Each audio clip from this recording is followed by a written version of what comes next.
Namaste and welcome everyone. We are continuing Evenings with Sraddhalu, started by Narad, and I'm greeting Narad. Namaste. Namaste, Yogi. We are happy to have you with us. Thank you. Namaste, Sraddhalu. Namaste to all. We are happy to continue today, part 12 on the current affairs. And today we will explore the psychosocial warfare. As usual, you may post your questions in the chat box during our conversation, or you can send your questions beforehand at our email ID integralstudies.in@gmail.com. I will start addressing one question which Narad asked. Would one dare to mention some of the negatives of Orthodox Judaism or the pogroms in Russia and elsewhere? So we'll start today's discussions with questions which come from the discussion last time, and then develop it to other questions and then move to the main theme. And this is the first question which Narad had raised after our discussion. We spoke of the importance of Israel, the Hebrew civilization, across a very long span of time, through stages of development, its relevance today, not only for Europe, but also for the world. But the entire treatment has been with a great focus on the positivity of the story, not only of the past events.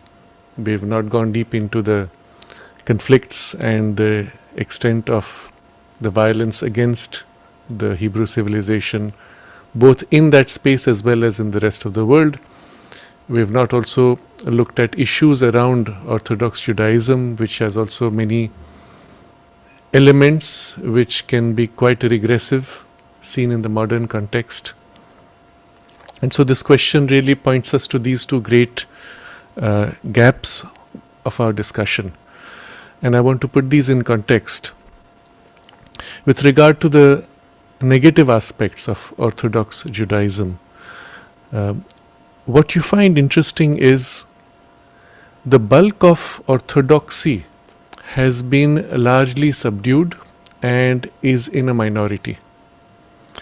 The elements of orthodoxy which are relevant or which are taken as inspirational content or as at the level of a principle and have been changed in form actively in the modern, let's say, Hebrew traditions among practitioners, as well as quite a large number of Jews who are non-practitioners.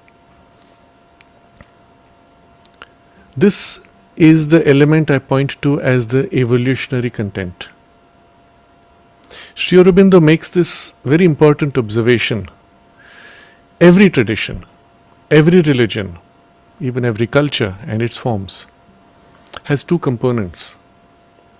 One which is in the nature of its origins and specific to that period, often tied to dress code and certain other customs and rituals. And the other, which are elements of its, let's say, more lasting, universal, or even spiritual value. His general observation was in relation to religions particularly, but you can generalize it to all these things. And between these two components of any tradition, we have to, for the future, concentrate on the things which are relevant. In time, inevitably, the elements which are no more relevant or even which have become regressive tend to fade out. It's only when the culture of the people who carry those values is not progressive, or it attaches itself entirely to external forms and not to the deeper symbolic, mystical or spiritual content, or even a practical content, that we begin to have a problem. And that's why last time I kept speaking of an ideological issue and not so much the religion and the box of the religious framework. When a people has a natural forward-looking bent, they tend to go through a kind of a sifting, prioritizing what is relevant and uncomfortably ignoring or even setting aside entirely that which is not relevant.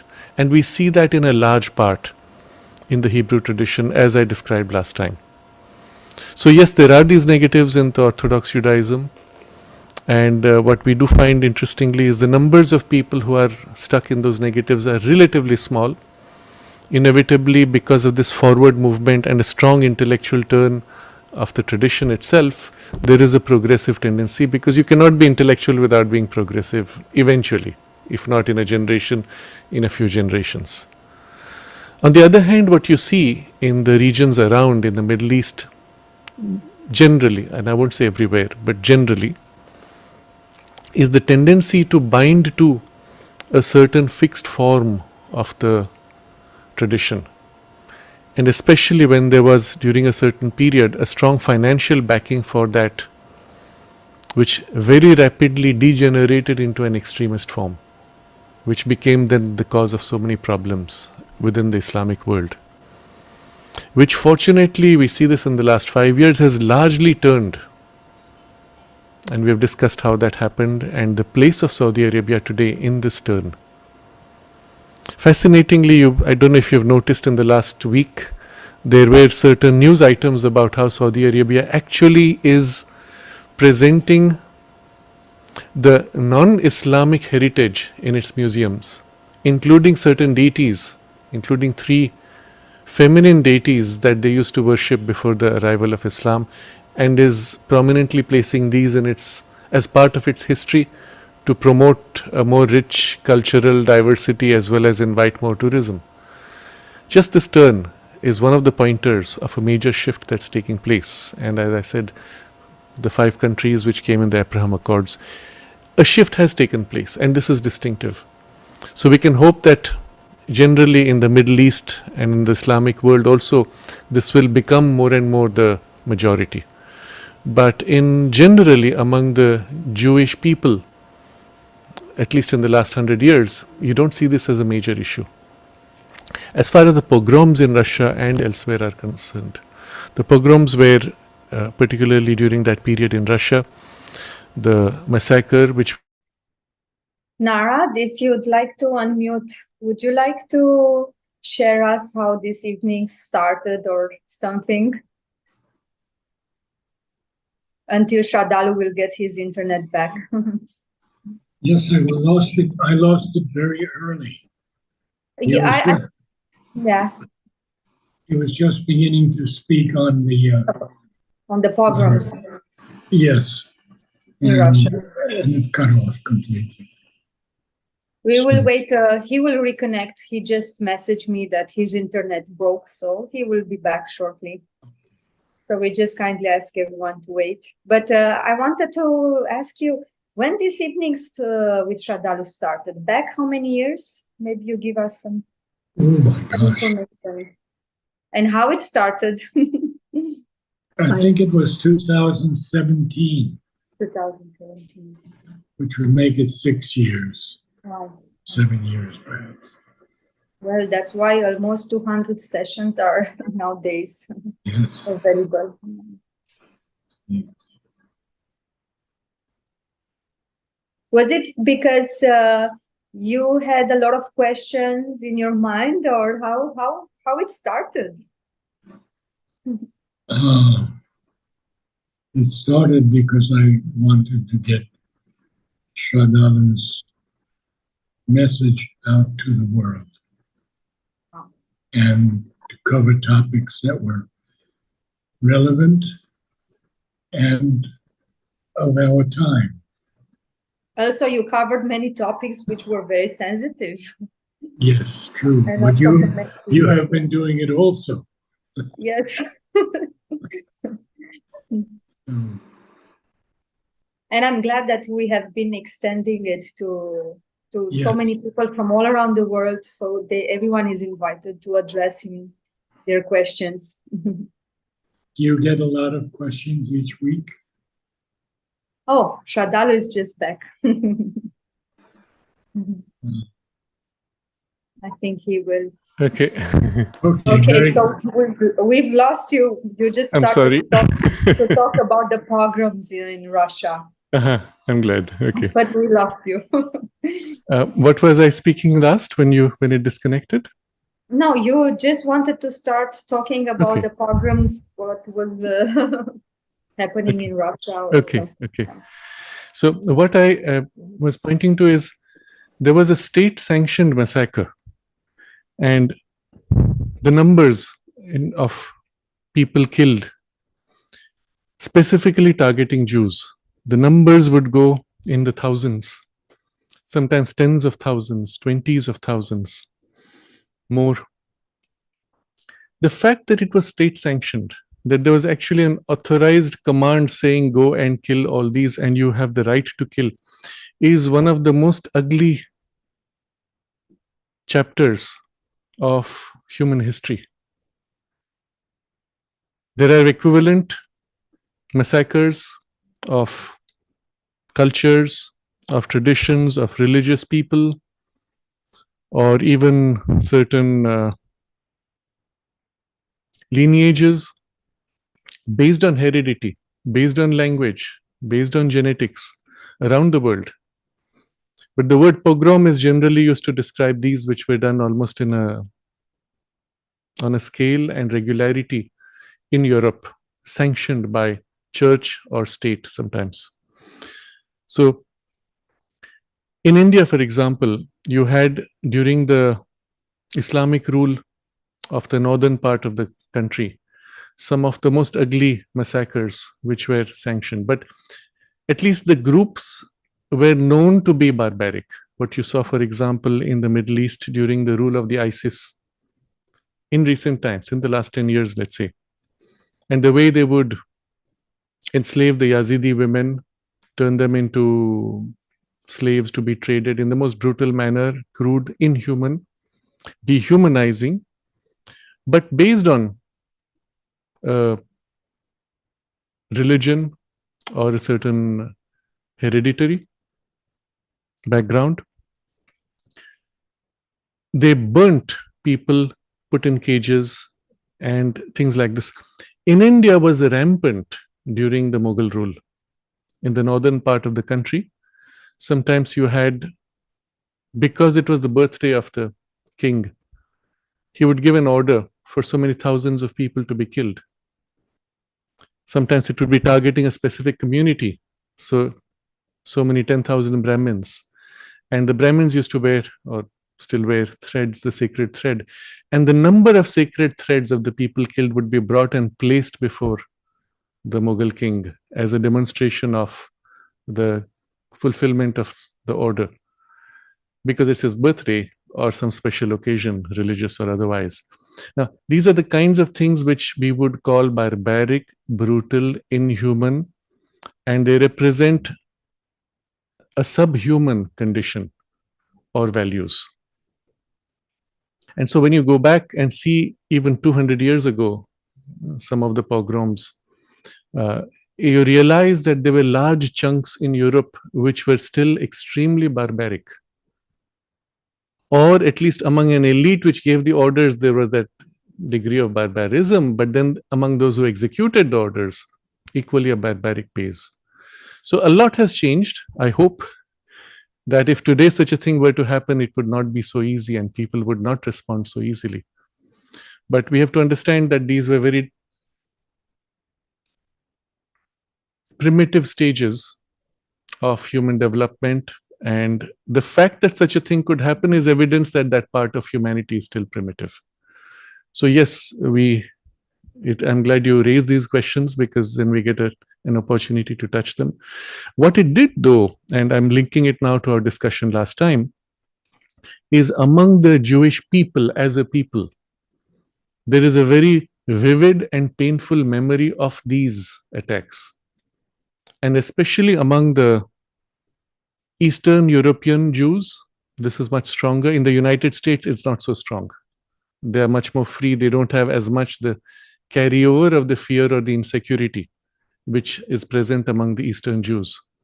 And this is something which I was able to understand only much more recently, when I heard a rabbi who was explaining why there are so many Jewish groups which are actually funding the migration of people into Europe or the United States and diluting the number of white Christians. And this seemed to be so silly because the kinds of people who were brought in often were people coming from a very narrow background. For example, in Europe, they had a few million people who came as war refugees from Syria and other countries, going back barely 10 years ago. In Germany alone, I think they had 2, 3, 4 million within a couple of years. And they were just given citizenship just like that, with no attempt to bring to raise the standard of education or integration with language, with cultural values.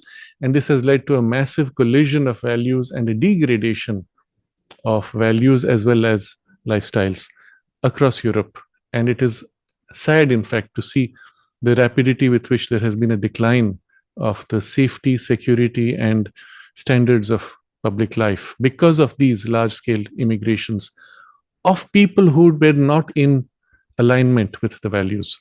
So, and some of it was funded by groups which were sometimes at least seemed to be financially supported by certain Jewish groups. And this was something never understood until I heard that talk by the rabbi who explained this, saying that because of this background of the insecurity that comes from being exposed to too large a Christian population, among many of the East European or Jews of East European descent, there is the sense that if you can sufficiently dilute the mix of types and not allow a predominantly Christian group, then perhaps they would be more secure. But it's a superficial thinking. It may lead to worse. For example, the replication of the Hamas-Israel conflict now in the middle of Europe, because the people who were brought in are of the same ideology as the people that the Hamas is controlling. And so things might get actually worse. So it comes from, unfortunately, a wrong understanding. And if things had been understood correctly, perhaps a lot of these problems could have been avoided. And again, I will broaden this to the overall question of the public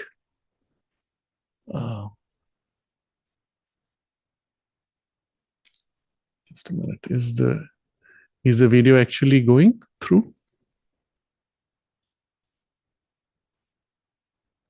Yes, it is. Okay. Okay. And is it streaming for those who have been watching? Is it streaming?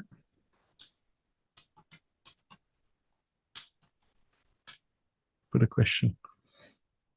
Okay. So I think this background will be helpful to understand many of the problems as well as the decisions which were made. Not always the best decisions, though. Okay, I think we can go to the next question.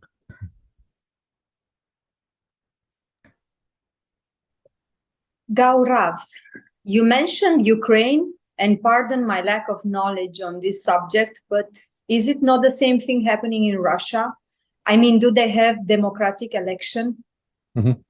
Yes. So I made mention last time of how in Ukraine there was this suppression of the elections. And so this is a very valid question if you compare with Russia. The fact is, in Russia, there has been a change as of 1993.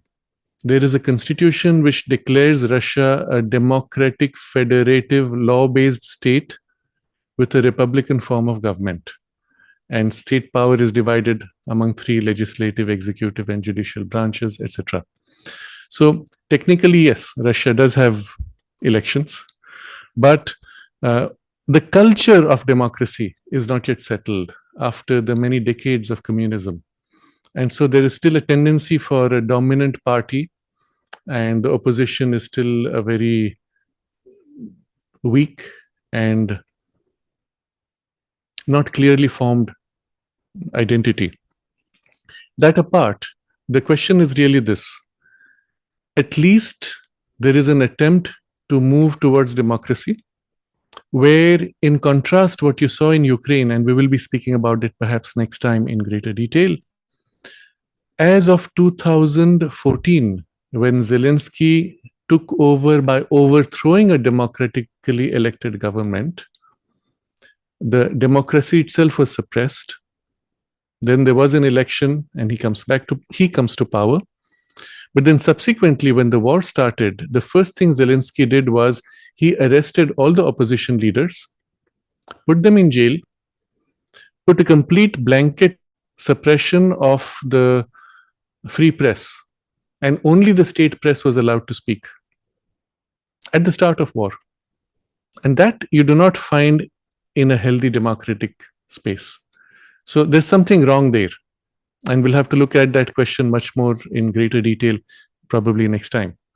But you do have problems everywhere. But here is a blatant suppression, not only of democracy, but of free speech. And opposition members being put in jail summarily, just because he felt threatened. So that's just to make a clarification. We can go to the next question. Under the nickname Vitruth, will there be a pressure from these souls which have died by jihad to come back and stop the wrong understanding in the new batches of jihadis?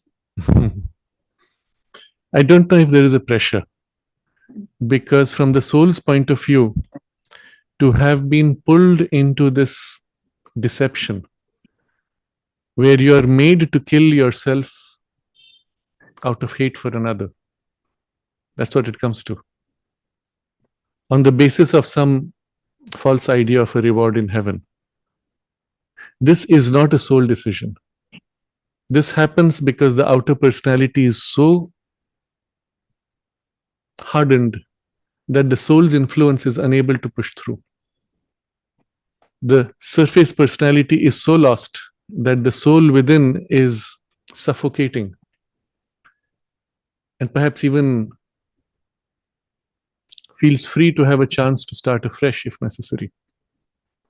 But that is not a free transition either.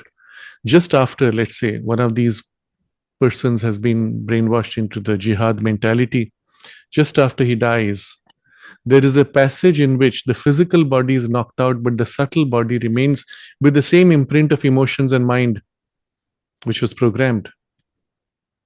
And the person is struggling in the subtle worlds, projecting all their fears, all their desires in a fantasy dreamlike state in which they relive everything that they choose to imagine or fear.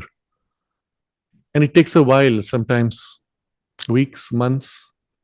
Occasionally, when the person is stuck in the earth's region for certain reasons, it could even be a few years. Before the personality, which is rigid, degrades, breaks down, and the soul is sufficiently free to be able to go into a state of deep rest to prepare for another life. But again, depending on the evolution of the soul, it will be attracted or compelled to enter a domain or a grade of consciousness close to its current stage of evolution. And if somebody has been in that, let's say, grade of evolution in which the jihadi programming was easy, it can even happen that the person finds himself in a similar environment, but this time attempting, with the hope that the soul might be able to push through to overcome that kind of programming or the error. It is unlikely that the soul is sufficiently evolved to be able to come back and attempt to aid others to not do that, if the programming had already come in. But it's possible that other souls in whom the programming did not stick, who actually saw the falsehood in it, and even tried to prevent others, that they might work to choose to take a life in which they would dedicate themselves to ensuring that this does not happen to others. And that's possible. There may even be certain brave souls who may be assigned or may choose to enter into those regions where there is the maximum darkness in order to attempt to bring about a revolution, a change in thought, or awaken a people. So it's not so easy. It's a difficult patch for humanity generally, evolutionarily. We can go to the next question. First question of Rohan. The last we'll keep it for later. I'm writing to you again for a query that has been bothering me after the recent terror attacks on Israel. During torture of civilians by the terrorist, how does the victim react to the attack? Is there a process of numbing the vital by the mind?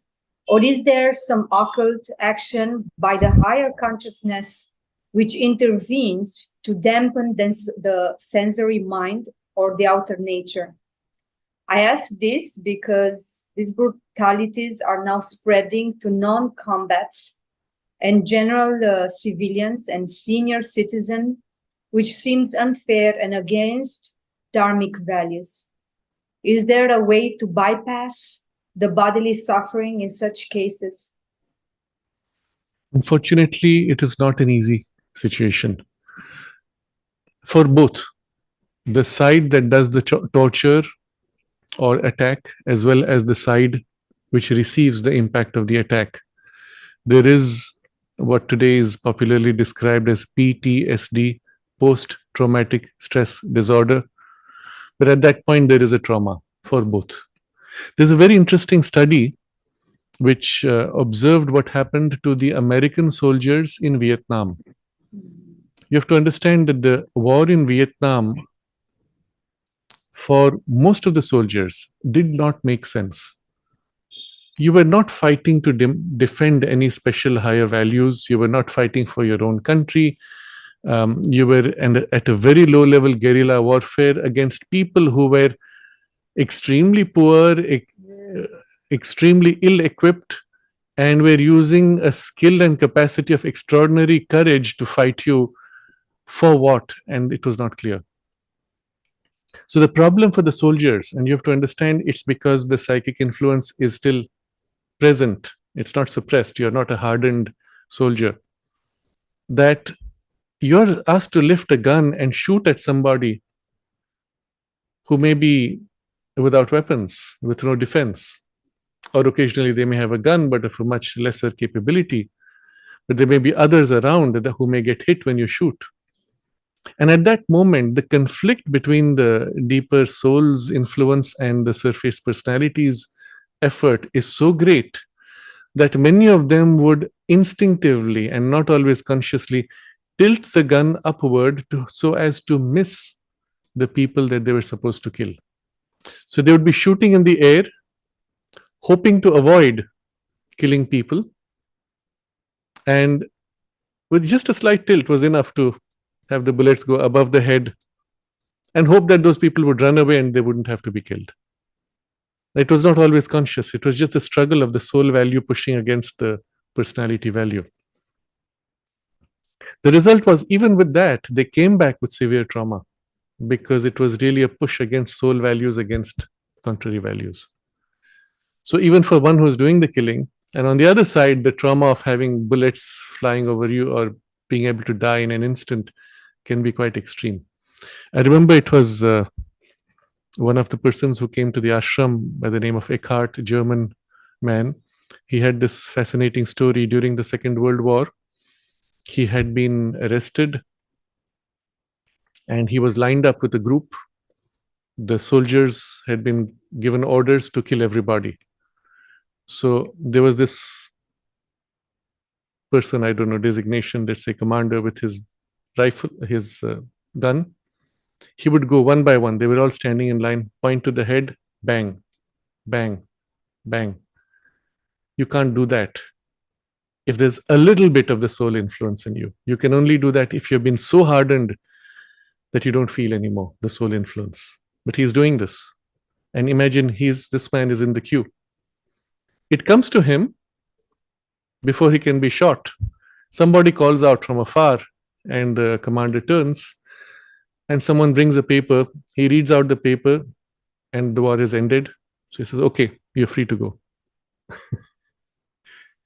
You can imagine the trauma that this involves for the person who's just about to be shot and then suddenly released. And for the others, of course. But also the trauma for those who were shot in this way. Sometimes they would be assembled in a group made to dig a hole and then gunned down so that they would fall into the hole. Now, these leave deep scars on the soul. And sometimes it carries over. Well, mostly it carries over into the next life, and it takes sometimes one life or two to even heal fully because it's a scar on the soul. Unfortunately, this is an intention of the Asuric forces to damage the collective human evolution and delay it with this intention, using these wars. Or you're there as a group, as a family, war starts, and you're displaced suddenly.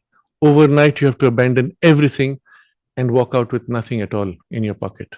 Not even food, because how much can you carry? Again, these are extremely traumatic. And there are beings, we can use the word vampirical because they feed on other people's energies. There are beings who feed on this suffering of people, and they're attracted to these war zones. They draw on the energy of these, of this human suffering. And they often are participating in causing these wars and in extending the suffering. So, coming back to Rohan's question, I've gone a little beyond that. To the victim who is under, or a civilian who's being tortured by the terrorist, yes, obviously, at that moment, whatever the soul can do to assist the surface, it does, as happens to us even when we have a shock of an accident.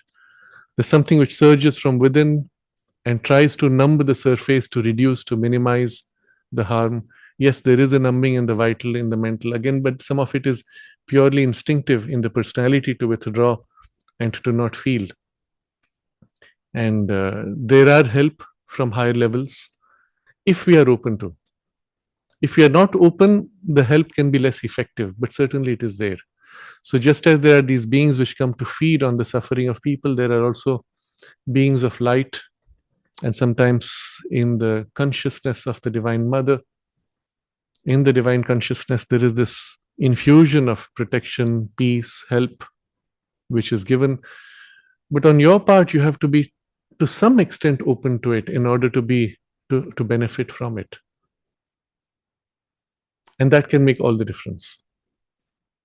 I've shared earlier this example of the Romanian general in the Second World War towards the end, Silviu Crăciunas, I think that's how you pronounce it. He was arrested by the Nazis and tortured for nearly 15 days. He was under severe torture. And something happened after the initial suffering. He was as if pulled out into a higher state of consciousness. He lived in what he described like a dreamlike state, in which there was this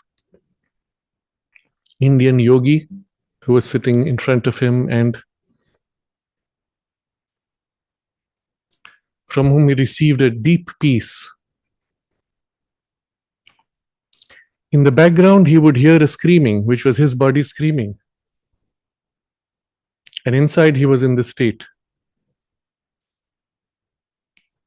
It was a critical intervention because at that point, had he spilt the beans, he had all the secrets, had he spoken out, then the war might have taken a different turn.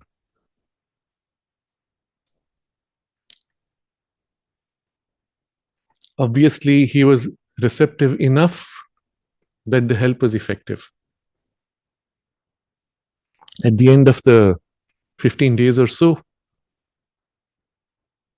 this yogi tells him that he will not be coming anymore. So the general asks him, "What is your name?" Later, when he wrote the book, he wrote the name as he registered it, Aurobindo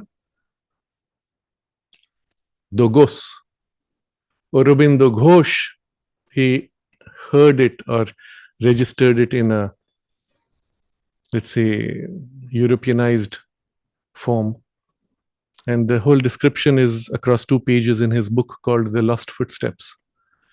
So here's a dramatic example of an intervention, but there are other examples we have spoken of before.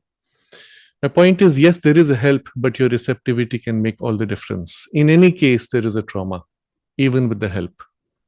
And depending on the nature of the trauma and the intervention on both sides, generally, it can take a couple of lives to get free from in the normal course of things.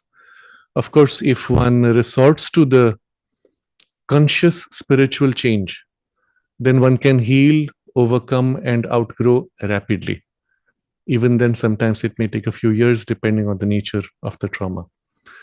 And the fact that this is now moving, this trauma is going to non-combatants and civilians, etc., certainly spreads that suffering.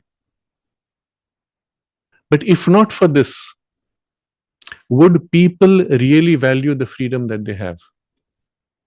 Or let me put it to you in these terms. Rohan, you're in India, or wherever you may be in the world.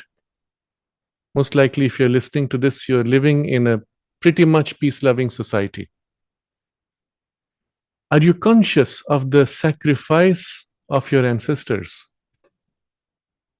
to build a culture in which this peace and this security is possible? Going back barely 100 years, you might find there might have been, to your grandparents or great-grandparents, some enormous suffering that they had to go through to work for this freedom and security that you are in. Or do you take it for granted? Yes, but that's how it is, that's how it should be, it'll always remain like that. If you make that mistake, then you're likely to lose something, because humanity is still not as a collective on this level, which you can see from the fact that there are these wars. Or what we will speak of shortly, the 100-year wars, where a part of humanity will try to subjugate another and take away its freedom and bind you into some kind of slavery, economic, social, or otherwise. So if you're not conscious of what it involved, and if you do not do today what is necessary to protect that freedom and security that you have, and to pass it on to further generations, then you're in danger of losing it.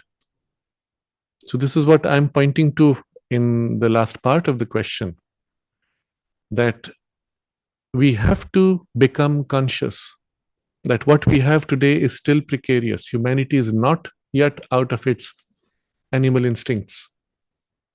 And you have to protect, do what is needed now to defend and protect these values.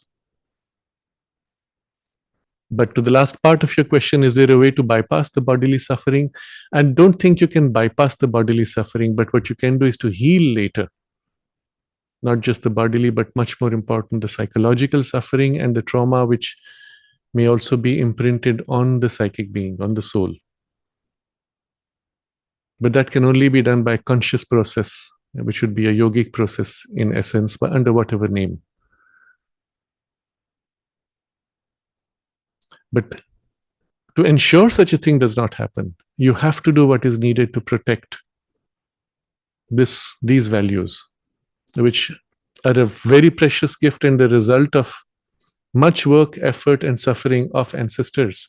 And perhaps you were among them, you've worked for it, except now you've forgotten it. And don't make the mistake of allowing the modern education to deceive you in saying, yes, there was no effort, India won its freedom just like that. One day Gandhiji woke up and said, quit India, and the British left. Well, why didn't he do that 20 years before? When the British were about to leave, he's the one who said, we don't want you to leave. And they didn't leave because he got up and said, quit India. They had to leave because of the changed circumstances. And so what we are taught in our history is unfortunately a very wrong idea and gives us this illusory sense, suppressing or erasing the struggle and the suffering of millions and the deaths of millions. and their sacrifice to allow for this freedom and this security that we have today, without which a healthy spiritual evolution for humanity is not possible. If you're constantly under threat of war or of being subjugated, you cannot have the freedom in which the spiritual evolution could be freely also grown. So we have to protect this. It's a very precious thing that we have. We can go to the next question. Kurt, first, in my opinion, it's not necessary to mention always Sri Aurobindo and the Mother, who are all anyway present in every moment.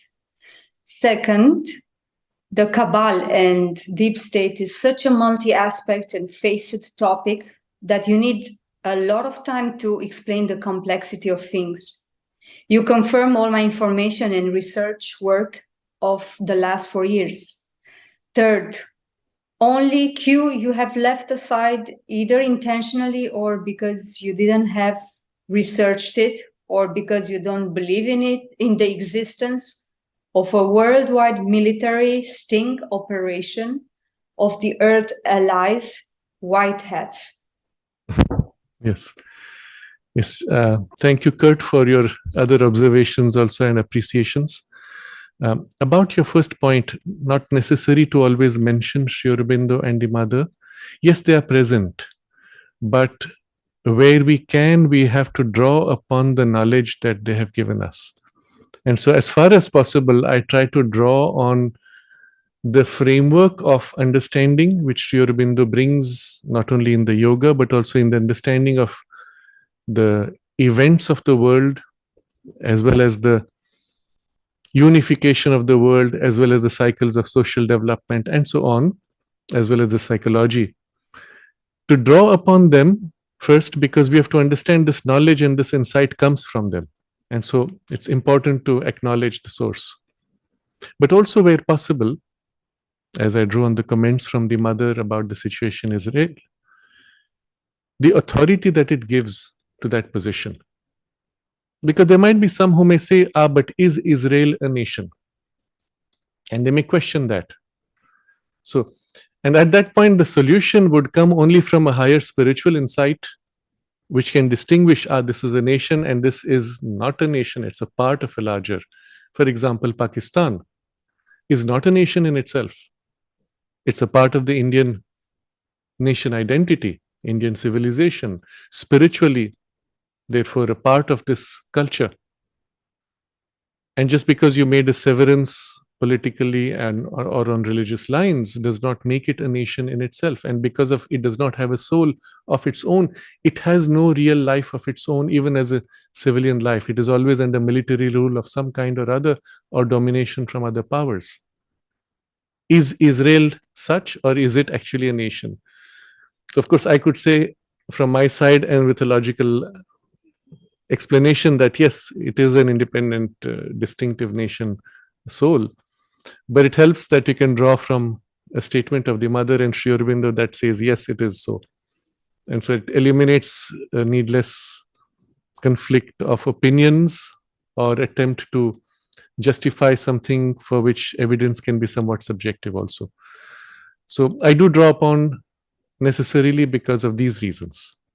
And I think it helps. It helps us also to put in context their teaching in modern circumstances, as well as show that it is relevant. It's not something which was written in the past, having lost its relevance. There was, I remember, in the 1980s and 90s, certain groups in Auroville who declared, just like that, arbitrarily, Sri Aurobindo belongs to the past, the Mother is describing the present or the future, and you can now throw away Sri Aurobindo's books because all that is now superseded by something else. Just an arbitrary whim. And there's even a tendency in today among scholars in the United States, and this philosopher, whose name I tend to forget, if you can recall, Narad, the one who co-opted Sri Aurobindo's use of the word integral and built his own integral institute. He drew initially from all of Sri Aurobindo's ideas. And then, as happens inevitably with these types of scholars, he turned around and began to deprecate Sri Aurobindo. And I saw in some of his books where he actively accuses Sri Aurobindo of being now past and belonging to the past and having no relevance to the present or future. And so, of course, that was what he needed to do. Ken Wilber. Yes, thank you. Ken Wilber. And I take his name because he had the meanness, I will say, pettiness, having drawn upon Sri Aurobindo so heavily, to then criticize him in such casual and insufficient grounds. Had he given evidence saying why Sri Aurobindo is not relevant and on what grounds, yes, I would still have taken that up and perhaps argued it out. Nothing. He just dismisses it because in front of Sri Aurobindo, he's nothing, because all his ideas are only a replica of Sri Aurobindo. So, and then he even tends to degrade certain ideas and mix vocabulary, and because he needs to reduce it to his level of understanding. So we have to also counter it and say, no, you're absolutely wrong and this is false. And in fact, Sri Aurobindo is so relevant here. Even in a modern conflict, as right now, between Israel and Hamas, there are insights which come which are so precious and so valuable. And it's important to acknowledge the relevance of Sri Aurobindo and his teaching. Going to your second question, which is about the Cabal, or it's more a comment. When you say Cabal or deep state is a multi-aspect and multifaceted topic, and it takes time to explain the complexity. Yes, I fully agree, which is why we have gone through so many sessions in this series. And I took time to build the background of the larger framework of the Cabal and its occult dimensions, without which one cannot fully appreciate why things are the way they are or where they are going. And I'm glad you have been able to come to this similar conclusions. I would say anybody, if you start doing your research and take time to study the facts, read some of the people who have done the research, and maybe you don't have to accept everything, but at least look at the evidence they provide and the way they present it, draw your own conclusions. You will come to pretty much something in the direction that we have been discussing so far. The third comment is about leaving out Q, and because perhaps I may not believe in the existence of a worldwide military sting operation of the Earth Alliance / White Hats. No, I'm sure there is a pushback. To what extent it is organized, how strong it is, we can speculate, because as of now, we don't have comprehensive information and evidence of its scope and scale. I do believe there is one, but anything you speak about it would be largely speculative, or at best, the evidence will be indicative, but not sufficiently objective. So I've been very careful in everything I've discussed so far to stay within the domain of verifiability. But I've also been pointing out that there are these disruptive individuals. Of course, they are backed and protected by certain groups, and there is an organized response, but the organized response had to come much later. In the earlier discussions, I think I also mentioned this, that when the Nazi ideology infiltrated into the United States and formed the military-industrial complex and buried itself inside what is today the deep state in the front, but with many other dimensions, there was also a group of patriotic people who formed a counter to it. And the first attempt that they made to push back was under John F. Kennedy. He was assassinated. So it showed that they were not strong enough. They did make a second attempt, which was not so much pushback, but a consolidation. This was done under Ronald Reagan, under whom an entire space force was built up. And some of this we will discuss later after a few of our sessions. And I do plan to go into a little bit of this, but staying only with the evidence that we actually have. And it's quite surprising. You have called it Earth Alliance. I don't know what name one can give to it. But we do have evidence that there is actually a very organized force and a technological backing, which has even a good presence in space. I've touched upon it before, but I'll go do a deep dive on this also. But staying within the domain of verifiable evidence. And so, yes, of course, there is a counter, but is the counter strong enough? This is the key question. The fact that Trump has survived so many assassination attempts, and the fact that even other disruptors that we have spoken of, even though they may have had to compromise partly, have been able to stay on, shows that there is at least some organized response. We've also seen linkages across these disruptors. So certainly there is an organization, but more than a physical organization, for me, it is more important to recognize the collective spiritual shift. If not for that, a physical organization would not be sustainable unless there is a sufficient awakening in the mass and a shift of choice in the masses to be able to say, we want the higher and not the lower. That we would work for a higher goal for humanity and not just for individual or collective or some narrow ego of the nation. If there is not this change, then even if you have a military worldwide operation, it would not be enough, because people would go right back, or they would not even collaborate with such an operation. So any organized counter needs a sufficient basis and a sufficient shift in collective consciousness to be backed by them and then to be effective in its lasting impact. So it's the reason why I have not gone into things which would be, first of all, non-verifiable in the public domain at least, and then some of it would be somewhat speculative. And it would not help. It would not help to understand. Rather, it would have the danger of saying, yes, there are people doing it, they will do it, I can go back to sleep. That's exactly what certain groups would want us to do. You will see, I've spoken about this before. Whenever you look at channelings, going back 30 years, and I've seen a lot of this evidence. Every time you have these people who channel, so to say, higher beings, extraterrestrial beings, or whatever name they give to somebody that you would want to have faith in, they will always say, yes, on such and such a date, something will happen, consciousness will change, the world will wake up. They made similar things for the year 2000. And then 2012, with the Mayan calendar, they said, there'll be an alignment with the center of the galaxy, and suddenly Earth will move into fourth dimension or fifth dimension. Higher consciousness will descend, people will wake up, and the bad people will be removed. Junk. I would use a stronger word. What did it do?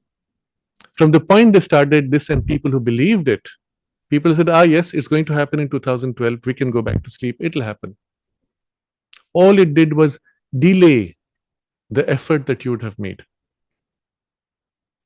Had you not been told that, had you been told, look, it's precarious, you have to make the effort, work so that by 2012 things are better, you'd have worked, because you see there's a danger. The fact that you've been told it'll happen because others are doing it, or because it'll happen because of some occult alignment of planetary positions which will change evolution, no, that's not how evolution happens. You go right back to sleep. Because evolution does not happen by planetary alignments. It does not happen because there's a ray which comes from the middle of the galaxy and so on. And even astronomically, it was inaccurate. It was false. So for me, it's very important that we focus much more on the consciousness aspect. I do believe that there are these groups which are working. To what extent they are organized, we can speculate. I would hope that they are sufficiently organized and things will change, which is the reason why we are at this so crucial juncture of the next 1 year. But I will have occasion to explore some of this later on. But thank you for raising the question. We go to the next. Rajesh Khar, Israelis live in mind and Arabs live in the vital. What about Hindus or Indians? Where do they live? Yes. It's tempting to put it in such words. I'm not sure if it's fair, though. You will recall this comes from the quotation last time from the mother, where she said that generally the people of Israel were much more active and living in the mind, whereas the Palestinians were much more in the vital, emotional, almost exclusively, she says. And so, which is one of the base reasons for the conflict also, as well as the nature of the conflict, which we studied last time. So what about the general Indian people? You could ask the same question about other cultures. And it is interesting that Sri Aurobindo does make observations of various cultures from a psycho-spiritual perspective. I think he had a great appreciation for certain elements of the Irish culture. The mother spoke of the Russian culture, and she said it's a mystical culture, and they would be very open to Sri Aurobindo's teaching. And even she said that when she made Sat Prem write his first book, she said that it would have a very good reception in Russia, things like that. Sri Aurobindo, of course, goes into the civilizational characteristics of so many spaces of the world. Regarding India, there are two general observations we can make, and they're important because they represent a potential for India as well as for the world. But remember, it stops with the potential. It does not mean it will happen just because there is a certain possibility. We still have to work for it. First, regarding India generally about the civilizational values, he points out that the ideal of the Indian civilization was always a spirituality. And in its origin, which is in the Veda, the spirituality was life-embracing and life-transforming, which is what made it applied to life. From the point where India turned away from life-embracing and life-transforming spirituality to life-rejecting spirituality, began the downfall of India and eventually its enslavement. To the point we even, I think I've said this before, that if not for the Islamic invasions, India might have ended up being a nation of monks. Mm-hmm. That being the case, the shock of that invasion waking up people or the civilization and making it want to regain its deeper roots and values. The question rather I would ask is, has it actually regained that? Has it actually made an effort to draw it out? If not, India is also passing through a phase of what we may be called a westernization. I remember being in South Korea, which is also quite an exceptional space. It has its own very unique characteristics in the Korean people, something very special. A certain gentleness and the creativity, which is quite remarkable. And at that time, looking at this material development, and one of my colleagues at that point said, India could easily become like this. And what she meant was spiritually almost empty, materially developed, but spiritually almost empty.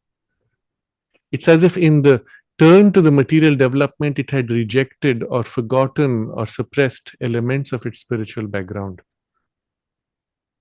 And I could see that happening because you see that actually in many of the bigger cities. And so the question really is, will that spiritual turn of its civilization actually survive this transition of modernism? Will it be able to assert itself and guide the nature of the modernism? At least until 2014, it seemed like it might be touch and go. After 2014, there was some hope because of the change in the government that I've already spoken of, the disruptors. And in particular now, especially in the last 2 years, we see in India almost a very strong turn towards accepting and affirming its spiritual values in public life. But it's taken time because you must understand the political structure was against it. The judicial framework and people were against it. The bureaucratic structure had been largely subverted and, as they will say, secularized. And the education had been almost completely made leftist, ridiculing spirituality, looking down upon it, creating shame and disrespect. So It was close, but at least now there might be some possibility of emergence. And it's interesting how, if you observe carefully, and I'm just saying this from observing people I know, suddenly a large number of people wanting to learn Sanskrit in India, which was not the case before. Earlier, they would say Sanskrit, it's a dead language, forget it, let it die. And I've been in a conference where actually one of the university vice chancellors said two sentences. The first sentence, he said, every language is the repository of an entire civilization. While appreciating that, within a few minutes, he says, Sanskrit is a dying language, let it die. And nobody felt a contradiction in the two statements. And I was the only person, and I was a little upset. And I said, you just said that it's the repository of an entire civilization. And Sanskrit is the repository of all of India's most deep, most spiritual traditions, knowledge, experience, all the way from the Veda through the Upanishads, the Bhagavad Gita, and down to even recent texts of yoga. And you're just about to throw it all away, saying it's a dying language, let it die. But what could you do if people are not interested? That's why I say, at the end of the day, it's not what a group is willing to do, it's what the collective is willing to accept and turn towards. And there was no way by which you could just tell people, hey, start learning Sanskrit because it's necessary for the spiritual awakening. People won't do it. In fact, what you see is the last 30 years, every parent was pushing their children into English-speaking schools, because job opportunities were better for an English-speaking child than for the vernacular. And with that, the complete wipeout of your mother tongues. Sanskrit, of course, is far away. And then something has shifted, and it has nothing to do with the government. It has to do with the shift in the collective consciousness, but the government supporting, at least not ridiculing and suppressing actively. Just removing that barrier of suppression has allowed something more free to come forward. And I find all over the place people wanting to learn Sanskrit, looking for text, wanting to study more deeply. And to me, it feels as if it's something of the consciousness of Mother India, Bharat Mata, which is as if stirring, nudging, pushing. And at least those who are receptive get the call, feel the call. And maybe we will see something more rapidly changing. So this was regarding when you asked what is the level of consciousness. So we were speaking still of the civilizational values. What is India today? And I'm going to the second observation of Sri Aurobindo. This is in a conversation with Pavitrada, where he makes this observation that when Pavitrada comments about people doing channeling and mediumistic experiments in Europe, I believe this is 1927-28. Sri Aurobindo says that if that sort of thing was done in India, it would be disastrous. Now, I'm paraphrasing. What he says is, the Indian psyche is very finely balanced between the inner and outer world. And if something like that is practiced in India, it would be disastrous. But in Europe, because the consciousness is so hardened on the surface, they're able to do that without so much danger or damage. So this is an interesting observation, because when you do channeling, for example, you're tapping into beings of a lower vital grade, and they get a hook into you during that time. A person who's finely balanced between the inner and outer would be easily sucked. And the people who would be in that space of the mediumistic experiment would also come under its influence with disastrous results for the spiritual potential. Because once these vital beings get a hook into you, they don't want to let go. And you don't have the means to free yourself easily. So this is the second observation he makes. But that being the case, a precarious, close, fine balance can also be, over a couple of generations, hardened into a superficial turn, which hopefully will not happen. Let's see. And that's why we have to do what we have to do. And to all of you here, I will say, start with yourself, but then influence those around you, and especially the children in your family, the next generation. Give them the turn to the spirit. in whatever way it may be. It may be simply by an observation, become conscious of what is deep within you, that somewhere deep inside you, you already know more deeply what is true, what is real, what is important for you.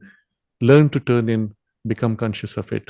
Simple guidance like that to something more elaborate. But if we do not, in our education, in our public life, make this turn to the deeper subjective influence of the spiritual and rely entirely on the false, external, objectivized, reductionist values, then something precious could be easily lost. So, to summarize the answer, what is the temperament of the Indian people? Finely balanced between outer and inner, with a deep spiritual, let's say, civilizational value, which hopefully will have an opportunity to come forward today in a new modern framework of life. And if that happens, then India will fulfill her role in the world. And if you recall Sri Aurobindo working for India's freedom, this was the framework he set. India has a role to fulfill in the world's affairs, without which the world's future could be compromised. Because India is the only space in the world where this spiritual civilizational foundation is sufficiently rooted.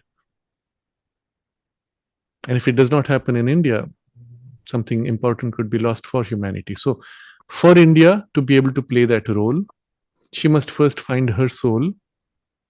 In order to find her soul, she must be free to find her soul, and therefore the necessity of the freedom. And I had always said, going back a couple of decades, India has not, having got partially a political freedom, we had not yet got cultural freedom, economic freedom, mental freedom, or spiritual freedom. So the completeness of the political freedom is now today better. The cultural freedom is certainly better. Intellectual freedom, we're still not yet it, but the first sign of its emergence. And then, of course, the spiritual freedom might follow if this turn takes sufficiently strong root. We can go to the next question. Bullish Harvey. When and how will Pakistan join back to India? Sindh province is already moving in that direction. Mm-hmm. I remember in, I think, 1995 or 96, General B.C. Joshi, Chief of Army Staff of India, had visited the ashram, and he had given a talk in the ashram school. And I had nudged one of the students who was very strongly patriotic. I had nudged the student to say, why don't you ask this question? Because the question is very much there. And so at the end of the talk, this student got up and asked, when will India and Pakistan reunite? And without a pause of hesitation, General B.C. Joshi said, from the spiritual point of view, the territory that is Pakistan already belongs to India. And he got a standing ovation. It was a great statement.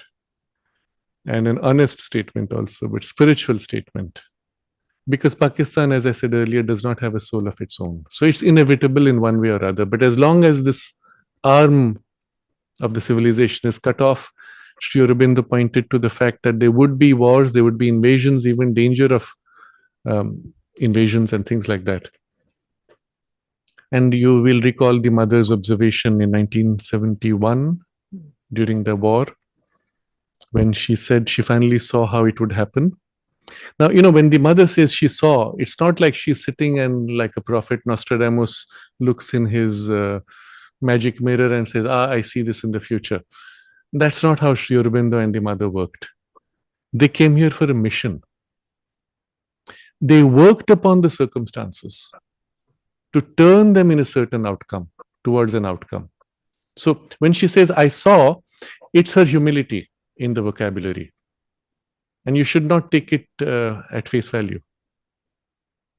You remember I read last time also a portion where she spoke of the effect it had in her consciousness And you'll see the wording is so subtle and nuanced, not to say, oh, I did this, because that was not their way. So she saw, meaning the action was done, and in 1971 she describes how the intervention made, and the outcome that she saw then as the outcome of the intervention was that the world situation would change and the United States would support India instead of Pakistan. This happened under Donald Trump. And 2017, I think, he initiated certain changes, not only aligned the United States policy with India against the State Department's military hawks, and put Pakistan under pressure, cut off its funding to its deep state, funding to the cabal-owned entities, and so on. And from that point, you see the implosion of Pakistan beginning, and demanded that it end all the support for terrorism and so on. The benefit of that is still going on, even though under the present regime, once again, funding has restarted for Pakistan. Meanwhile, China stepped in and started replacing the US funding and so on. It's a complex game. But then what Mother said, she saw that the US would support India instead of Pakistan. And then she said, Pakistan would begin to break up one by one into 5 parts.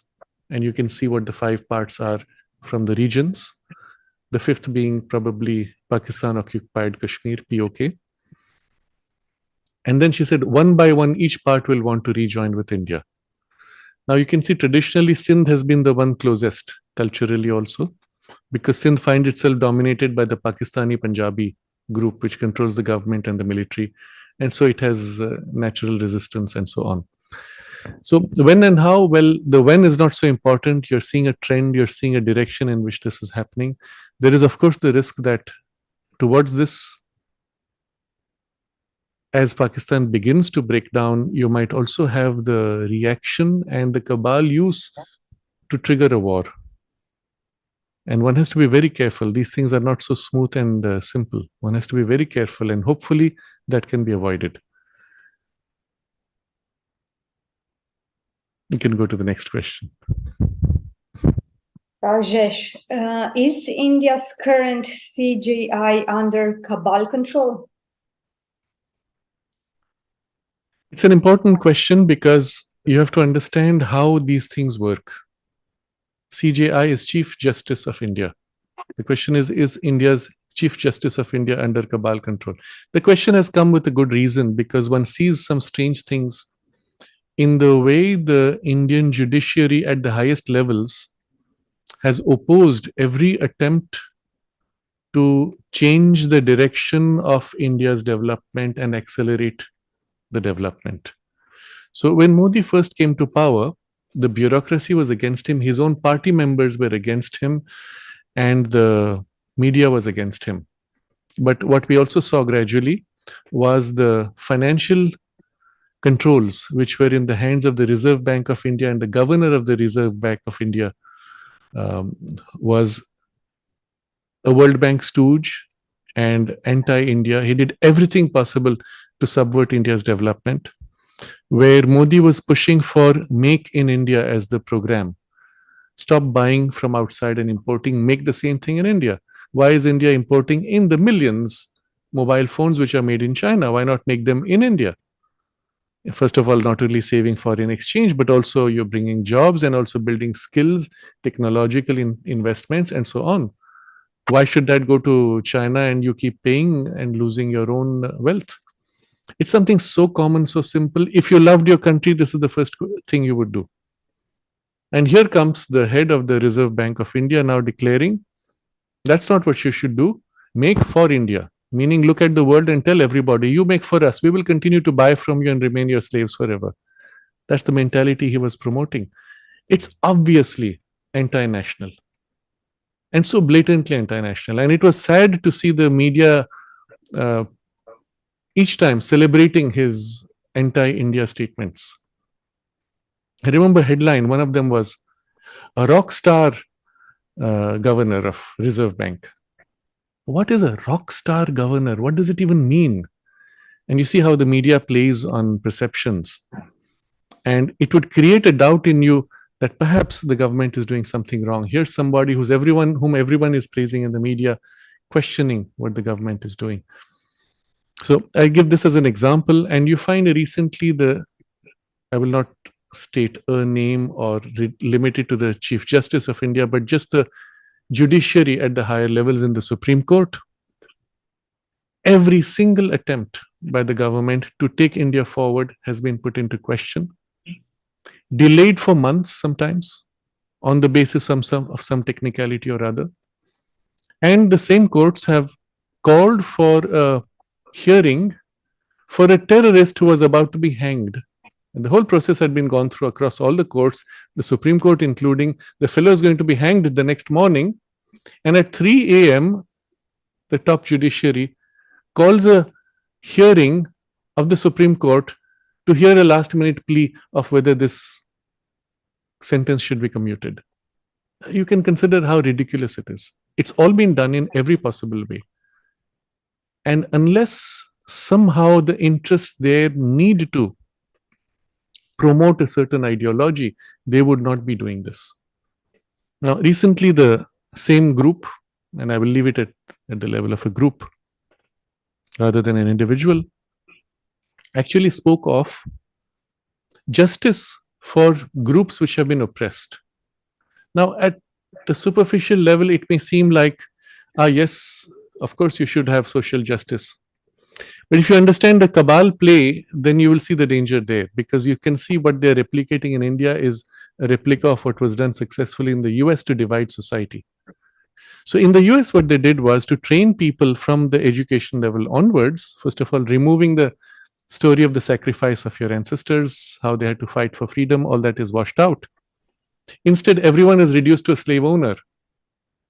And the same people you would have been admiring are now criticized for having slaves because, well, that was the way society was then organized. Worse, they were told, because now your ancestors were slaves of, let's say, a particular group, now that group's descendants have to pay you reparation for the social injustice done at the time. And this was used in the educational system to pit communities against each other and demand financial reparation. This is the insidious implication of what was recently pushed through in certain judicial observations and orders. And so if you see the agendas being pushed, they're completely in line with what is called today the woke virus or mentality, which has been so damaging in the United States and now largely in Europe also, and in UK, is being instituted primarily now through certain NGOs and now through the interventions done in the Supreme Court. One of them, when there was a hearing regarding same-sex marriages. So, okay, it was for a long time under British law and a remnant of the law, it was banned. It was criminal. Okay, that is decriminalized, not a problem.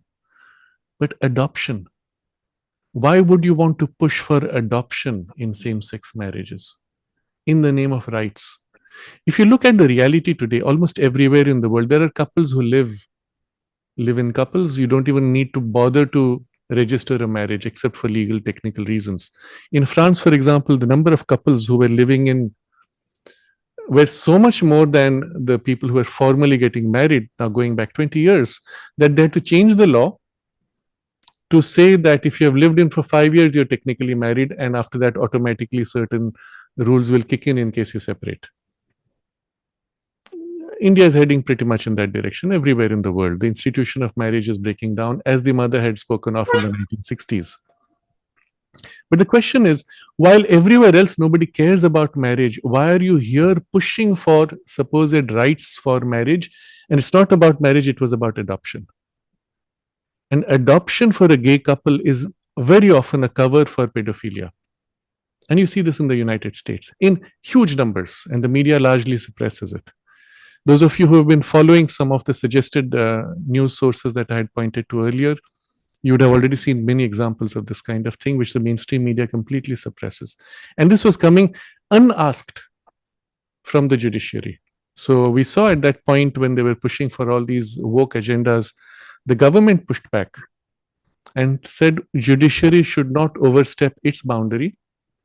You have to understand the role of the legislature and the executive, and judiciary should not take the place of these two.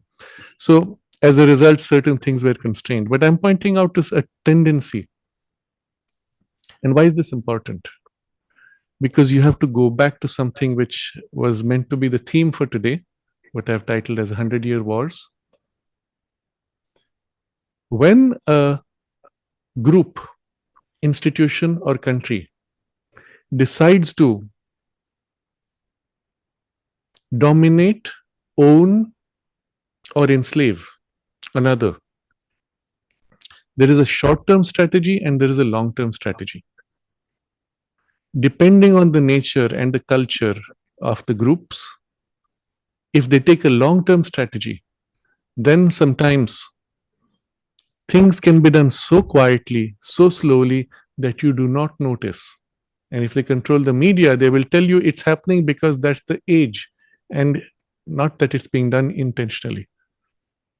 The result would be, let's say, in 100 years, down through 4 generations, you can completely subjugate another country, destroy its cultural roots, enslave its mind, and reduce it to either poverty or self-destruction without firing a single shot. It is to this that I'm referring as the 100-Year Wars. So in today's discussion, we have not had time to enter this fully. For today's discussion, I had put certain links in the description, which I will suggest for you to look at. The first 2 links have to do with a KGB defector from the Soviet Union who defected to the United States. He was trained in this art of subverting an entire civilization or culture or nation. And he gave a detailed description of the process by which, at that point, the Soviet Union was planning to take over the United States. So the first 2 are links to this. One which is an article which summarizes it. The second one which is a full interview with this person. The links number 3, 4, and 5 have to do with the same idea, but now in the context of China. The book review of a book called The 100-Year Marathon by a China expert in the United States who described how the United States has completely misread and misunderstood China. And China has exactly the same strategy, which was earlier the strategy of the Soviet Union. And the goal, of course, was to replace the United States and become the global superpower, but by subversion of the United States. One of the means, by the way, currently is the tons of fentanyl produced in China, shipped across the world to the United States, and then smuggled through the porous border, both south and north, to sink the consciousness of the people, among other things. So we don't have time to discuss this today, but I've left these links, and I would highly recommend for you to do look at the links, those of you who are interested in doing a deep dive. And the next time we will start with this, as well as a few other questions. We'll start with this and then move to the current conflict between Russia and Ukraine and look at some of those circumstances also. But why I'm raising this in the context of the question about the Indian judiciary is because when you start thinking in these terms 100 years ahead, you think very differently. I give an example of what's happening in Africa. China offered in several countries, without naming them, to do certain major projects. Let's say build a dam or set up large schools or help in the mining and so on, for which the only condition was certain key aspects of the projects would be run only by the Chinese people. So in a way, it's giving a job to its own people, and they are experts, so they don't need to train the local people. They come in as a group, sometimes in the hundreds, They keep the capability with themselves, but they get a chance now to exploit. But under the policy and the long-term strategic planning, these people would be rooted there, and naturally under the agreement there would be the Chinese military to protect them, which is all agreed to by the other side for economic reasons. And then this group, as well as the military, necessarily have to take food from people around. So there's an economic exchange, or at least input. And as part of that, there is a social integration, and they would encourage the Chinese people now to align with the locals and have children with them.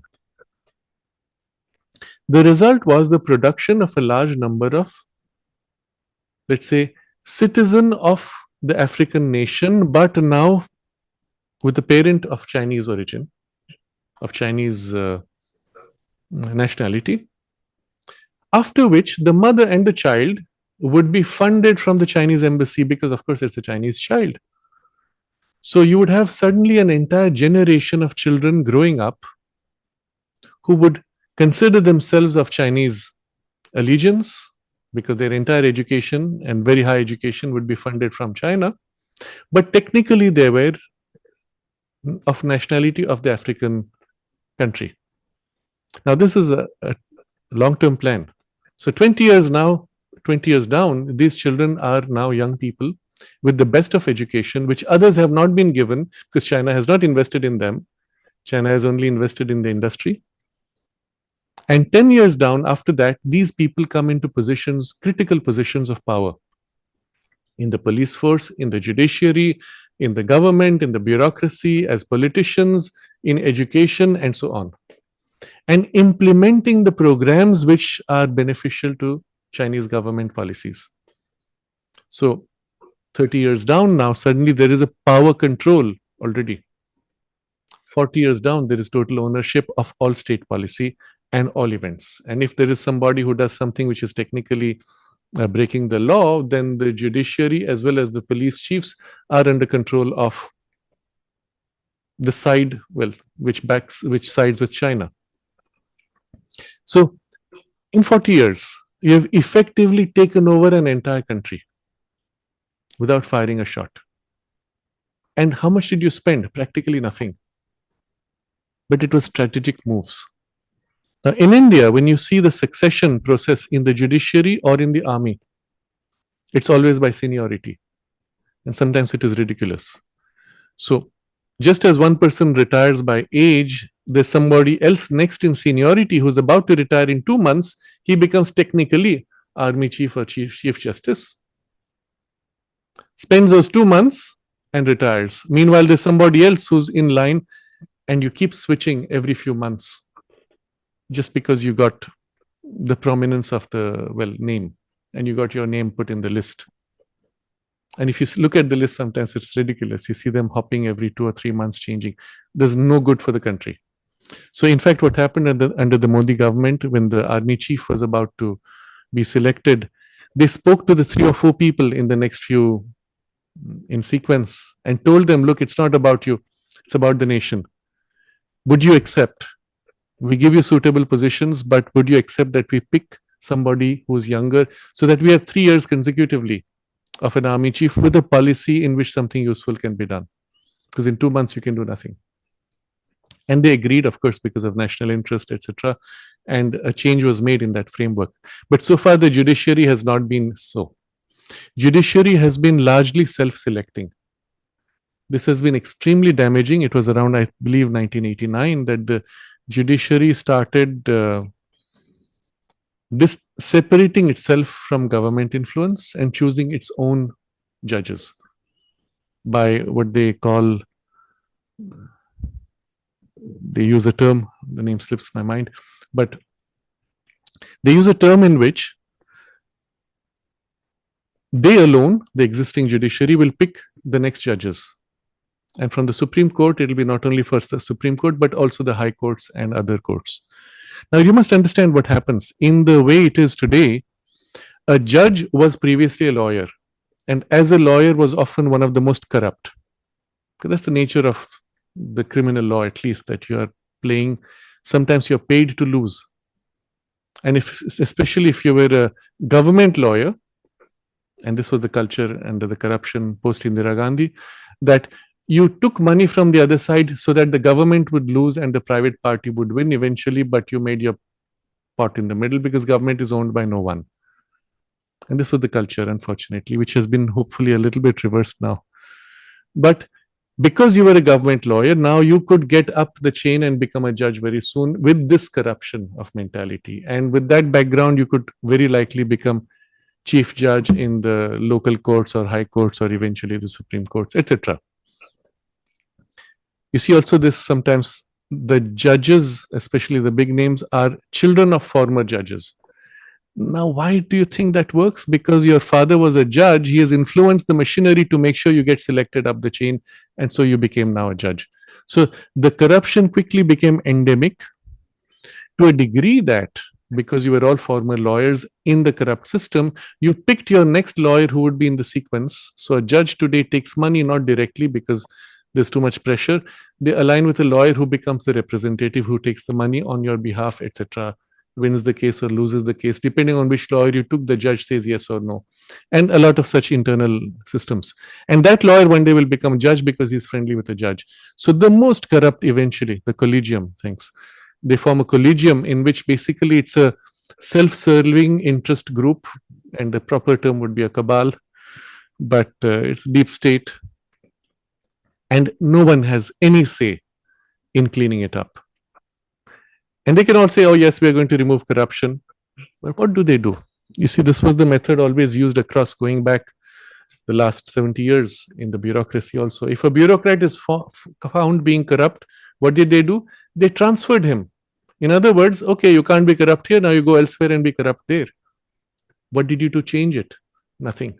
The corruption continues.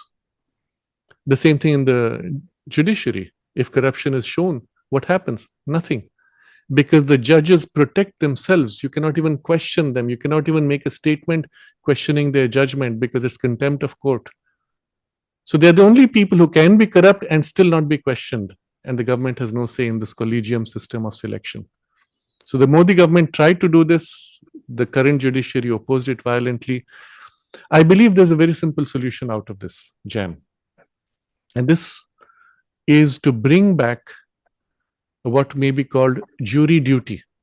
Now, in the British system out of which the Indian judiciary is derived, we used to have the jury until 1969 when the jury duty was removed, and it was now the single judge who could be corrupt and there was no recourse. By bringing in a jury, you bring in the common people, and the values relevant to society now become the judge. And the judge is there only to ensure that it is done in the framework of law. The judge can be corrupt, but the jury can override the judge. And the jury, it's very difficult to make it corrupt because they're picked up from random people from around the country. So one of the ways the government can set this right is by bringing back jury duty and so reverse this degree of corruption. Otherwise, it's one of those things which is an entrenched corruption. You cannot reverse it. And keep in mind, like I said, these successions are planned ahead by other countries. So the foreign countries which want to influence India, and they're planning 100 years ahead, they've built their groups, like I described what happens in Africa with the Chinese influence. So in India, Russia, United States, China have all been working, even the UK has been working to ensure that they control who comes up the chain of power, so that when they are in power, they're controlled by their intelligence agencies. But also they ensure that if in the succession planning, the person you want is hampered by somebody else, they will push out that person by creating a false accusation and a controversy by which they will be removed from the potential of the succession. And this is the kind of planning which is done by those foreign interests. And if you don't understand this, you will not understand the kinds of strange things which happen within these succession processes. And with this background, you will appreciate why the present top leadership of the judiciary is completely woke in its agenda and it's set on pushing the woke agenda in India by one means or other. And the only reason it has not happened too drastically is because the present government resisted.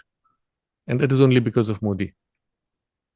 So there's a struggle going on, very similar to what is happening in Israel, very similar to what is happening in the United States. And in Russia, you don't see it so obviously, at least I have not been able to see it. Maybe I don't know enough of the data. But just the fact that there's the same pattern happening in all these three countries, it tells you something interesting. So I think I will leave it at that as far as this question is concerned. And you should be able to draw your own conclusions by observing the actions of the people. I think we have completed our time. There's a further question regarding India, but I think we'll keep it for the next time. And so I would highly recommend for you to look at the links I have placed, because they show you how a country works to subvert another on a long-term timeline. So I've called it a 100-year war. It's a psychosocial war. You don't have to fire a bullet. You don't have to appear to be the enemy. You can even pretend to be friendly. You can pretend to be weak and to do your job more effectively, because now you're welcomed and not considered a threat. So for those of you who don't want to watch too much or read too much, for each of these I have put a link of a review. The review of the book which describes the 100-year agenda of China, as well as a review of the Russian agent who reveals. So that gives you a quick summary of what it's about. And for those who want to do a deep dive, please do look and explore, or search those keywords, look for other articles where you might have a better summary and so on. But understand that this is not a short-term game. The powers that be have set themselves on an agenda going back at least 100 years. And therefore, when they come across an individual making a bit of a noise, they have also the patience to bypass you, wait for you to be knocked out, and put their pieces on the chessboard, so to say, of control and power and influence. They don't worry too much of a few years lost. Trump, okay, 4 years delay, surely it was important, but they move right back to the agenda, and maybe a delayed agenda, but still it's moving forward unless something radical happens. And that's why this next 1 year is so important. Who comes to power next will decide whether this delay is going to be a permanent setback to the cabal or only a temporary setback. And that's why these elections will be so important. And sometimes it may be so important that there may be even threat of other kinds, interventions of other kinds. If you see suddenly there is a rise of cinema, as well as warnings for complete internet shutdown, solar flares shutting down the internet, infrastructure breakdown because of internet hacking, and so on. Why is that? And it's all sudden in the last 2 or 3 years. It's as if we call it predictive programming. You're being programmed, you're being told, so that when it happens, you say, ah, yes, we knew it was going to happen. They did that with the pandemic, COVID pandemic, and it's the same kind of programming that's being instilled into the collective mind. Observe these, be vigilant, and do not let yourself be deceived by appearances. I think this would be a good point to pause. And going back to Kurt's observation, yes, worldwide military pushback, military or otherwise, I don't know. But what is important is we, the people, worldwide, have to wake up and push back. And the pushback will have elements which involve military action, which involve economic steps, social, political interventions, but most importantly, fundamentally, change in consciousness. Remember, it's the ideology. If the collective consciousness does not change its way of looking at things, the primary values by which it lives, any attempt of these kinds of changes will be only in appearance. You would just have a new form under which the same consciousness with the same impulsions would continue. Therefore, the absolute necessity for this collective shift in consciousness. And that's what we are here for. And that's what this series is about. The intention of this series is to make us conscious so that we can take the steps necessary in our lives and in those whom we can influence immediately. We are the center for change, and around us, if we can begin to make that shift, that would be the most direct and the most useful help that we can make for a worldwide awakening and a pushback and an evolutionary acceleration. So we can hold this as an aspiration, and there are out there perhaps millions of people who have a similar intention that we may never know or see by name or by face.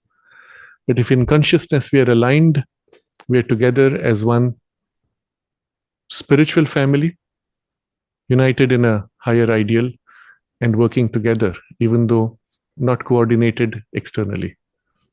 That should be our inner work in this matter.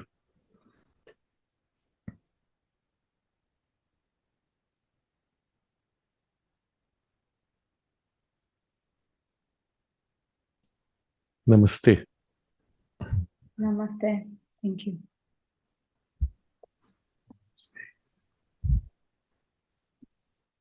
Narad. Namaste. Can I say something? We're still live. If you want to say live, yes, surely, go ahead.